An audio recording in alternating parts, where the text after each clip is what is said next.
Hello, welcome back. So I just wanted to say hello again. Yeah, it's been a kind of a busy few days for me. Um, I got my floors done. They look beautiful, and I wish I could show you, but they do look beautiful. It's laminate flooring, but it's like woodsy kind of a feel, kind of a cozy kind of a feel. But it took 3 days, and it took 3 days of me being like my house being completely reorganized.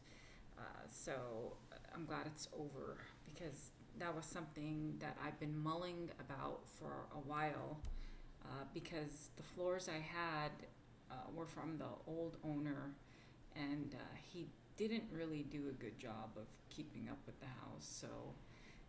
So I have to redo everything, but it's all a process and in due time.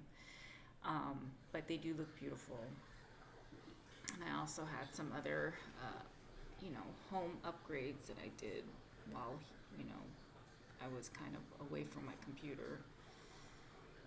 So it's always nice when we have a vacation because I can take care of things I can't usually take care of during busy time during busy schedule.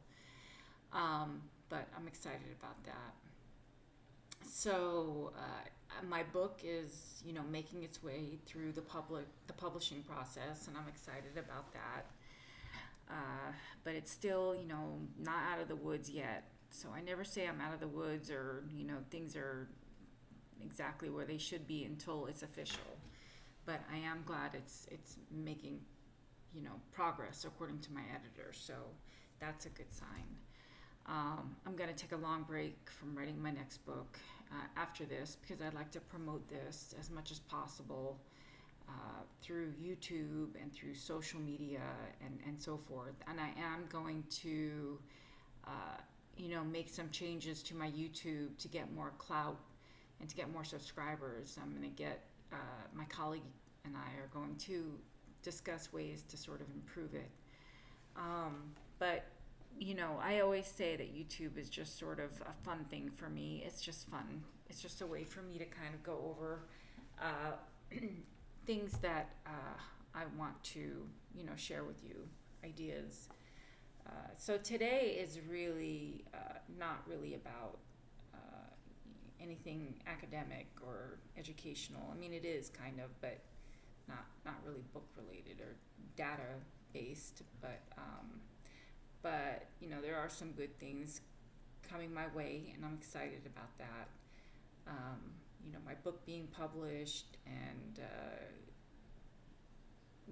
getting back to teaching some English classes instead of credit recovery so much, and hopefully that'll be going through, and then just trying to stay afloat as much as possible.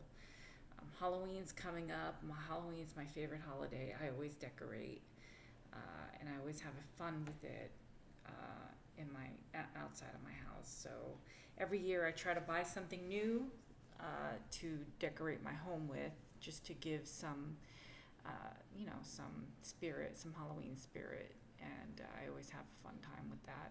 We don't get kids where I live, so that's the only bad thing, that we don't get kids where I live. I kind of want to, if I'm home, I want to give out candy. I think it's kind of cute and kind of fun, but I don't think it's really encouraged around here. I think people go out, they go to trunk or treats, they do things like that, but which is fine. But it's kind of fun to give out candy to kids.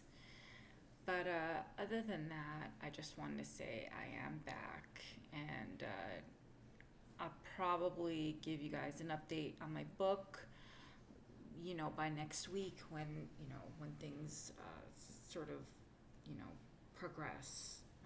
Again, I never really give, 100% confidence until it's official. So, but that's, I'm excited about it. I am going to be going to Texas at the end of January and I'm thrilled about that. I am going for the full conference. I'm gonna see Thomas Howell, the Outsiders. So I don't know if we'll be able to meet him or get autographs, but or how that works. But if we do, hopefully it's free, and they don't charge us.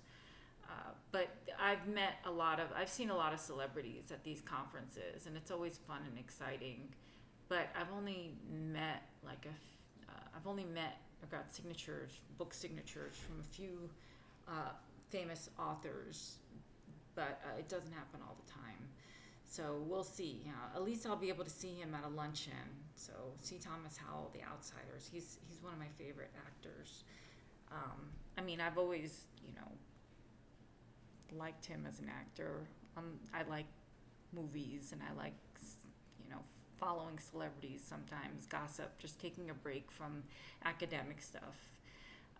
But I'm excited about that. And just sort of glad my floors are done. That was, again, it was something that I've been mulling about since I got the place. It got so bad, like even the borders were coming out, and I would glue them. I glue them so they'd stay there. But I don't know anything about construction or whatnot. But I found a really great person that did it. Although I probably won't be using him again for anything floor related, just because his price was just a little steep. But he was great, so smart, knows everything. But we'll probably be going with someone else next time. But thankfully, I probably don't need to use anyone for a long time. I got my whole house done with laminate floorings except one room. So I kept one room with a rug because I feel that that's appropriate. But I'll probably change that rug in the future, and do some work there. But anyway, so yeah, this really wasn't an educational YouTube, but just wanted to let you guys know that I'm back and things are okay, and it's exhausting. Got something done in my shower yesterday, so it's daunting. I think doing anything major in your house is a bit exhausting because you have to leave. Like, I try not to stay because you can't really stay. I try not to be a micromanager, when someone's working on my house. I always, here's some tips to finding someone good to work on your house. I guess this would be a good educational thing. Research them, I found this guy through an app, through a handy app, and he did such a great job with just putting something together for me. He was clean, he was professional, he was efficient, he came, he got the job done, and it was done. So I asked him, I said, do you do floors? And he said yes. And he does a bunch of other stuff. He does electrical. He's a wizard with electrical stuff. I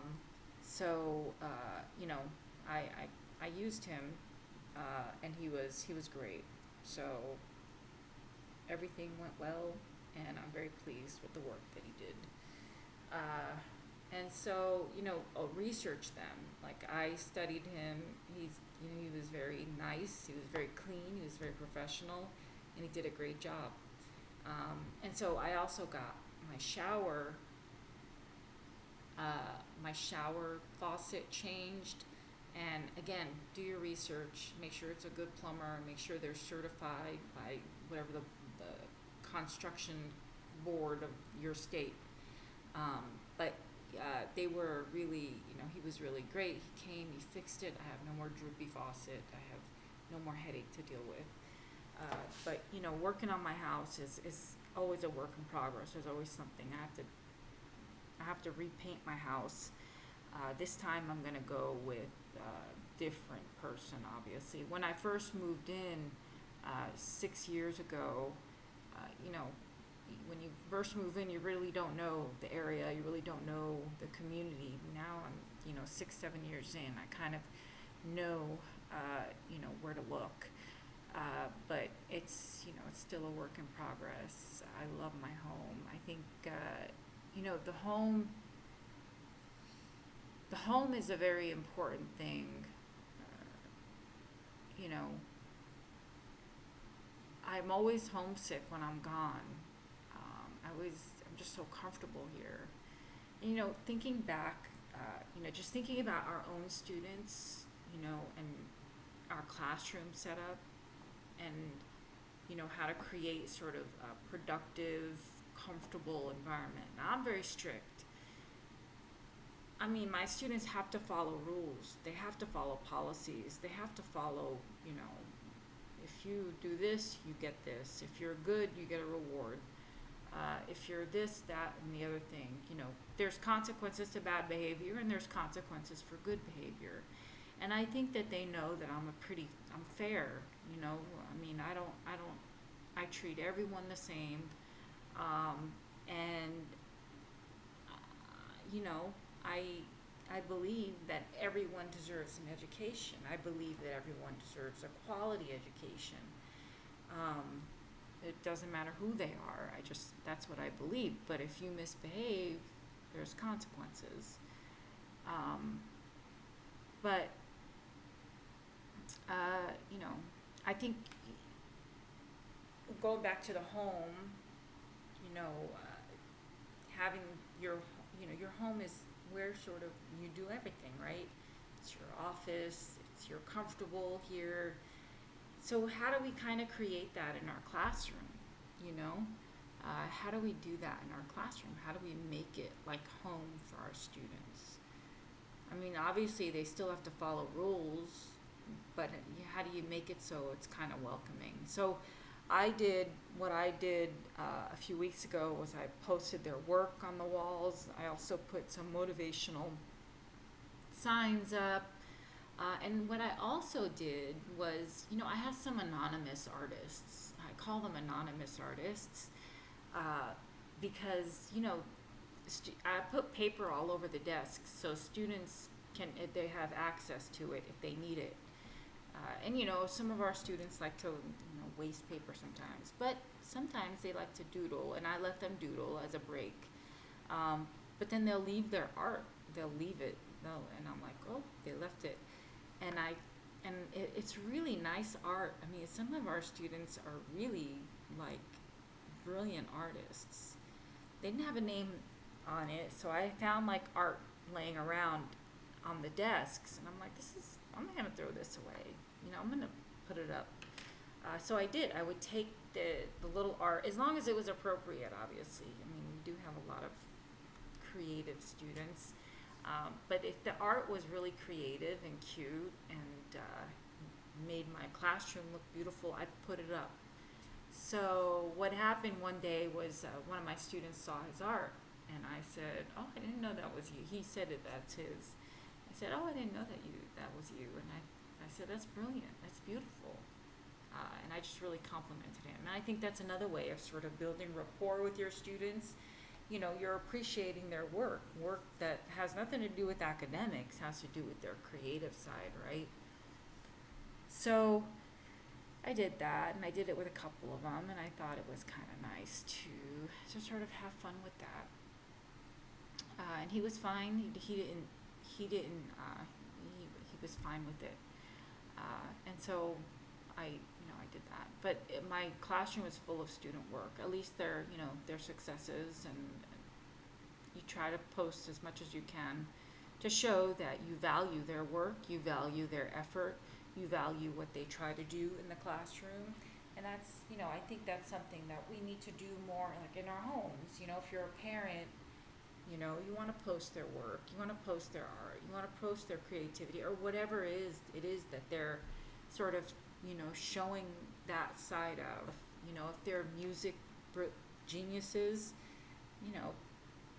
play their music, record their music, play it around the house. I think that's a nice way. It doesn't cost anything to take your phone and record, them playing the guitar or playing the piano or doing something creative musically.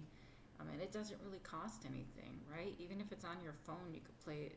You don't have to buy anything special for that. But I think it's just a way to kind of show, your home is a welcoming place, for them. Um, and I think I try to do that in the classroom. I try. If obviously, if you know, if a kid is not really appreciating that, then I don't do it. But if they're a good class, if they're good kids, then I do try to do that. Anyway, I think I've rambled enough. This one's a rambling one, so rambling about my upcoming book and my home renovation. But anyway, I will be back next week for to continue with giving you tips on how to improve your classroom. If you have any questions, please post them down below. Anything I can add, I'll answer anything at any time. So anyway, that's all. Have a wonderful day and a wonderful week.